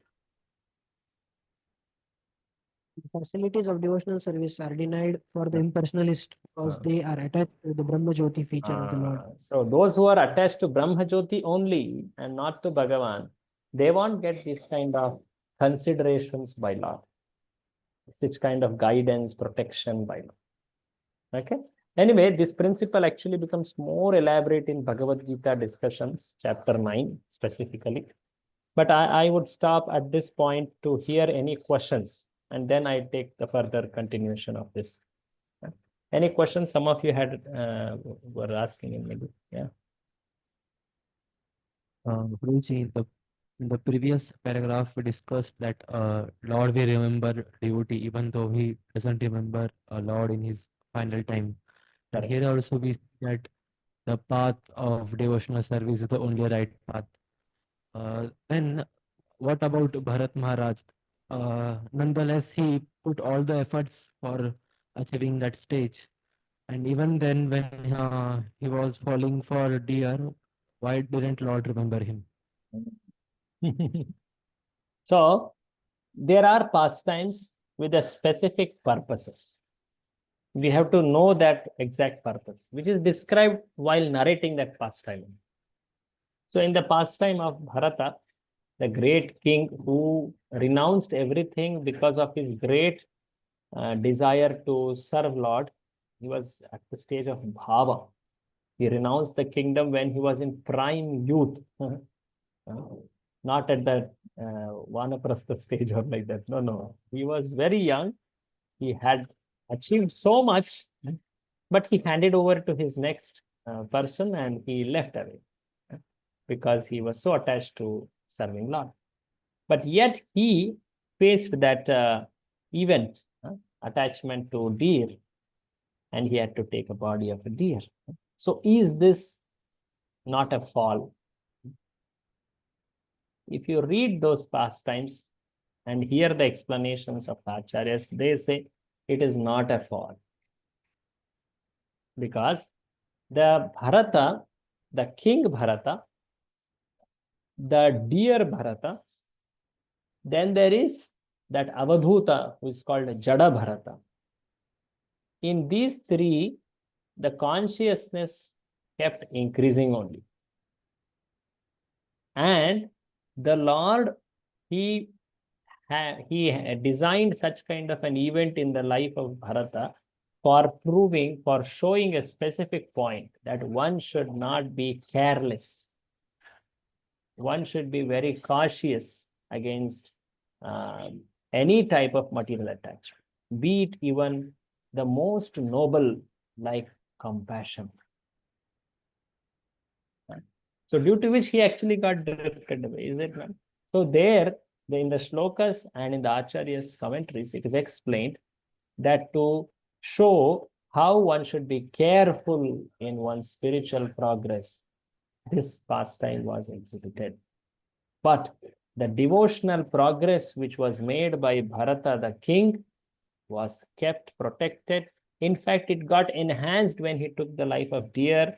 It became furthermore and ripened when he became Jada Bharata. And later he perfected. Is that clear? These are very special cases. One should actually learn these pastimes through and through to understand what actually they teach, why it happened so, and what is this principle when Lord says, my devotees never perished. Name bhakta pranashyati. Then how could this Bharata went into the animal species? Or how could this Indradyumna become a Gajendra? Is another example, is it not? How could that devotee become an elephant? So that also was to show how one should be careful to offer respect. And Lord wanted to expedite the path of their spiritual progress, so he brought in that. Even like the person who got cursed to become a demon, that Vritrasur, it also was a very special. Is that helpful, Hare Krishna? Yes, sir. Okay. Any comment? Should we proceed? No problem. Okay. So now at this point of the purport, Prabhupada describes, okay, if bhakti is so glorious, how can one render bhakti? What are the features of that path of bhakti? Prabhupada says there are 9 activities. Read this: devotional service. The devotional service to the Lord consists essentially of 9 transcendental activities. First, hearing about the Lord. Second, glorifying the Lord. Third, remembering the Lord. Fourth, serving the lotus feet of the Lord. Fifth, worshipping the Lord. Sixth, offering prayers to the Lord. Seventh, serving the Lord. Eighth, enjoying friendly association with Lord. And 9, surrendering everything unto the Lord. So this The ninth- Navavidha Bhakti, it is called, the 9 phases or 9 activities of Bhakti. Navavidha Bhakti. Shravanam, Kirtanam, Smaranam. Padasevanam, Archanam, Vandanam. Dasyam, Sakhyam, Atmanived. 9. Actually, Prahlada says this in Bhagavatam. So each of this, even one of them, when done with in proper way, can give one greatest result, spiritual perfection. If one is able to do more than one, wonderful. If one can do all of them, wonderful. But even one of them has full ability or potency to give one highest perfection. So there are examples of people who perfected by exhibiting one limb dominantly, predominantly. Like for example, Prabhupada further in this purport describes examples for us, like Shravanam. There was this great devotee who was a great devotee, but he took shelter of this path of Shravanam in Bhakti, and later he achieved perfection. Who is this? Parikshit Maharaj. Parikshit. Similarly, Kirtanam means glorifying. Who is this? Shukadev Goswami. Shukadev Goswami. So, Shravanam was exemplified by Parikshita. Then Kirtanam was exemplified by Shukadeva. Smaranam was exemplified by whom? Prahlad Maharaj. Then Pada Sevanam? Lakshmi. Correct. Now Archanam. Can anyone note who is that?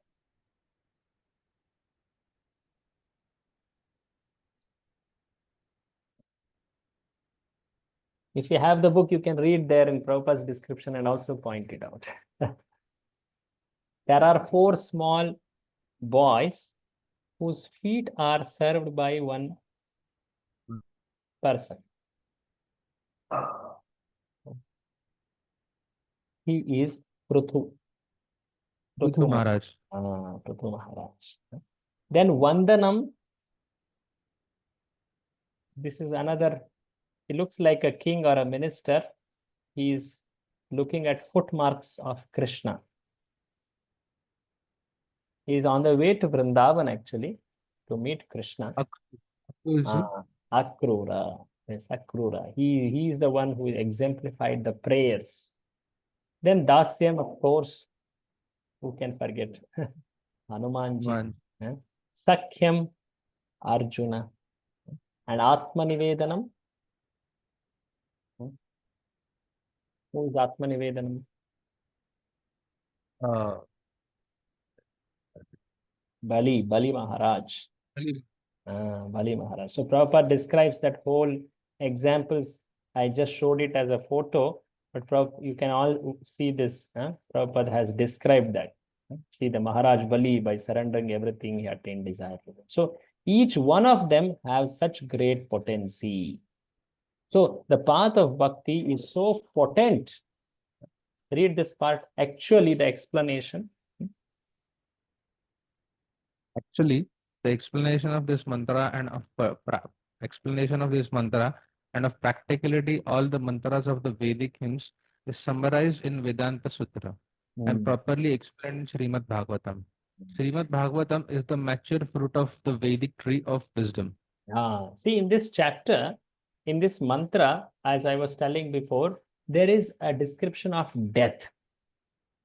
And this description, this moment of death, is also a situation for Srimad Bhagavatam. Right? There also someone was about to die. And Srimad Bhagavatam was spoken. Parikshit was about to die in 7 days. So the duty of a dying man, this is an important subject of Srimad Bhagavatam. Parikshit asked this, what is the duty of everyone? Everyone is going to die today or tomorrow. So what is the duty specifically at the time of death? For that, Shukadev Goswami answered like this. Everyone, read this. Everyone who desires to be free from all anxieties should always hear about, glorify, and remember the personality of Godhead, who is the supreme director of everything, the extinguisher of all difficulties, and the super soul of all living entities. So what one should do as the duty, who is approaching death, he should hear, glorify, and remember the Supreme Lord, Hari, Krishna. That is the duty. So in this shloka also, there is description of the moment of death, and the duty at the moment of death is hearing and glorifying Supreme Lord. People always are hearing something and speaking something, which is materialistic. Such kind of life is actually wasting one's precious human life. But one who learns to utilize his time and energy in trying to hear about the Supreme Lord, glorify the Supreme Lord, remember Supreme Lord, he has actually learned the art of dying. The real art of dying is taught in Srimad Bhagavatam. Read this last part. One has to learn this art. One has to learn this art by employing the senses in the service of the Lord during one's lifetime. One can utilize the result of such practice at the time. Yes. See, this is art of remembering Lord at the time of death. It cannot be forced.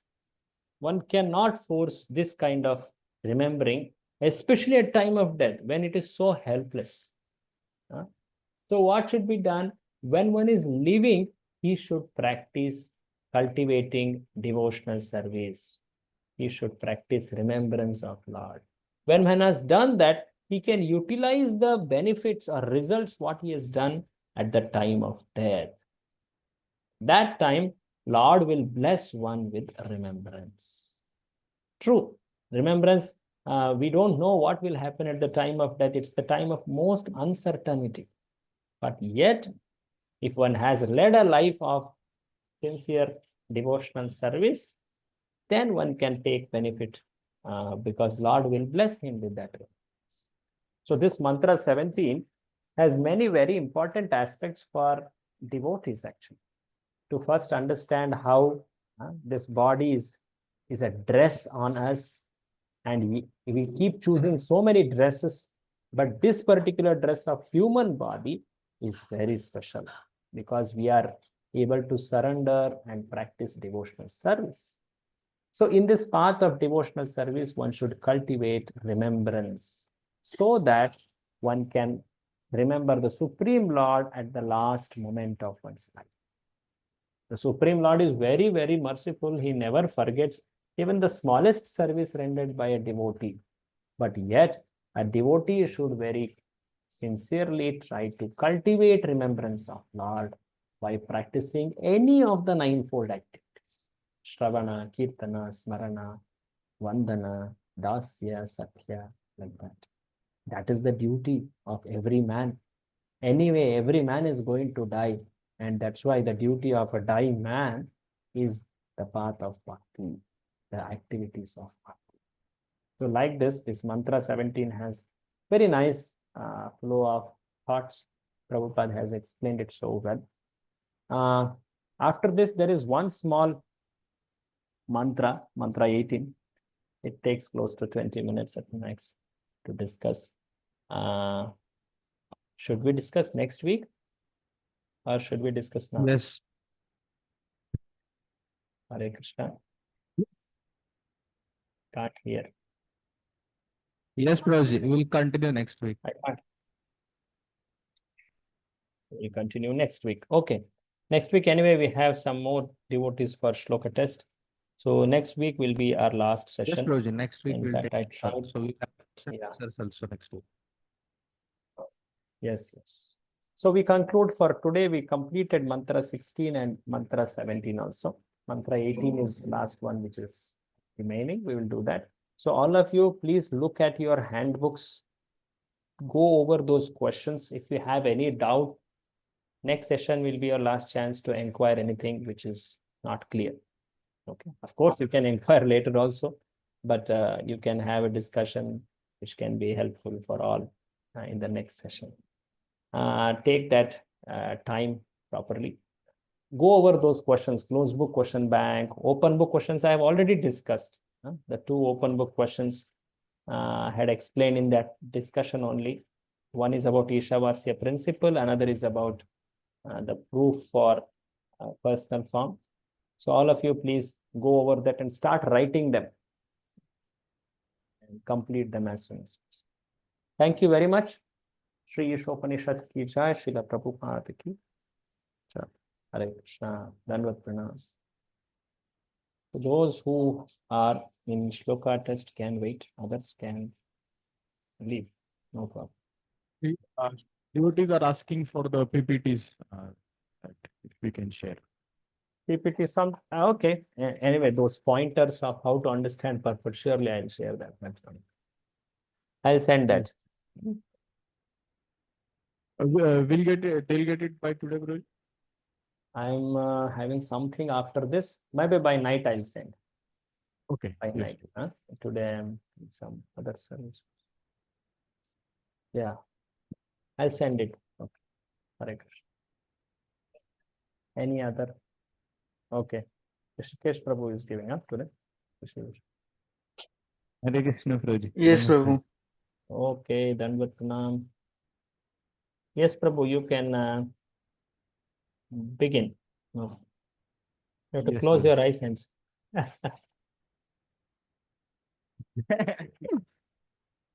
झाले हो करून देत. ओम पूर्णम अध पूर्णम इदम पूर्णात पूर्णम उदच्यते पूर्णस्य पूर्णमादाय पूर्णम एवावशिष्यते. So translation is like the personality of Godhead is complete and perfect, and because he is completely perfect, all emanations from him, such as the phenomenal world, is also perfectly complete whole. And then whatever comes or whatever produced by the complete whole is also complete within itself. And because because he is a complete whole, complete whole. Okay. Your children here. Because he is He complete whole. remains complete. Huh? Yeah, even though the many complete things emanate from him, he still remains the complete Okay. balance. Thank you. Next. Yeah. ईशावास्यम इदम सर्वम यत् किंचित जगत्याम जगत तेन तक्तेन भुंजितः मागृद कश्य स्वीदनम. So translation is like everything animate or inanimate that is within the universe is controlled and owned by the Lord. So one should accept the things which is necessary for himself and which is called as quota, and one should not accept other things, knowing that everything belongs to God. Yeah. Thank you. Hare Krishna. So the Govind Prabhu is also giving. Yes, yes. Govind Prabhu.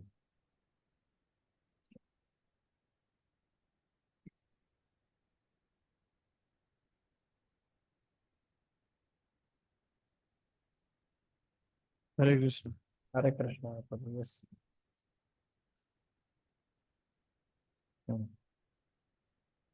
पूर्णमिदं पूर्णात् पूर्णमुदच्यते पूर्णस्य पूर्णमादाय पूर्णमेवावशिष्यते.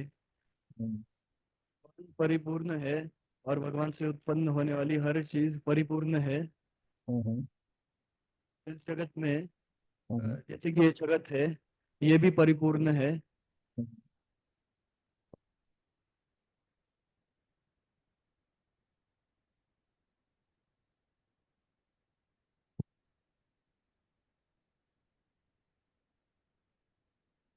तो उस भगवान को क्या हो जाता है जब सब कुछ परिपूर्ण चीजें बाहर आ जाते तो?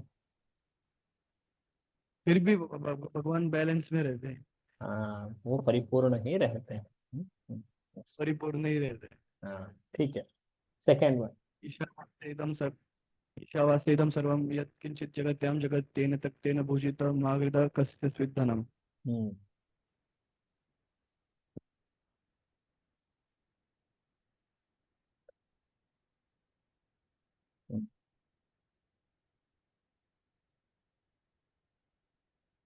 तो जी हर सजीव और निर्जीव वस्तुएं भगवान के नियंत्रण में चलती है और भगवान का स्वामित्व है उनके ऊपर.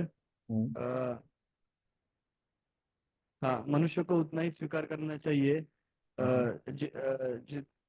जितनी उसको आवश्यकता है और अन्य किसी वस्तुओं का स्वीकार नहीं करना चाहिए क्योंकि वो बाकी भगवान की वस्तु है. हाँ, ठीक.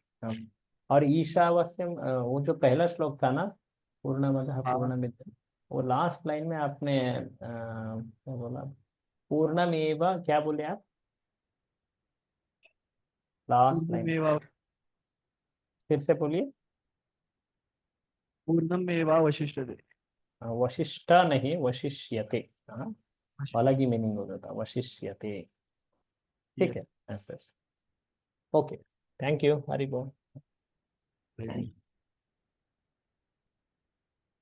yes Next we have Ishkonde Pro. Giving it off Yes, like Prabhu. yes Rishikesh yes Yes. Hare Krishna, Prabhu. Hare Krishna Om Purnamada Purnamidam Purnat Purnamudachyate Om Purnamidam Om Purnamada Purnamidam Purnat Purnamudachyate Purnam Purnamada Purna Purnasya Purnamadaya Purnasya Purnamadaya Purnameva Vashishyate. perfect So the meaning of this shlok is that everything, uh, first of all, Lord is whole and complete, and all emanations from Him are complete, and yet all complete things emanate from Him, yet He remains complete. yes perfect second Second shlok. ईशावास्यं जगत् सर्वं यत्किञ्चित् जगत्यां जगत् तेन त्यक्तेन भुञ्जेत तेन त्यक्तेन भुञ्जेत मागृदं कस्य स्विद्धनम्. So the translation for this shloka is all the animate and inanimate object are controlled and Lord is proprietor for it. He owns it.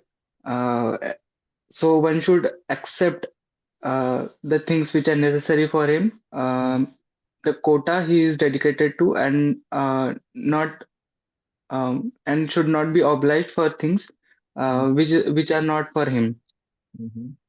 knowing Knowing Lord is a proprietor of all. Lord is a proprietor Ishavasyam that first line can you say again that shloka Isha Ishavasyam Jagat Sarvam. it's not Jagat of course the meaning is same only it's idam Ishavasyam idam Idam Sarvam. Yes. idam okay take it thank you Hare Krishna Thank you. Hare Krishna. yes Krishna Prabhu anyone else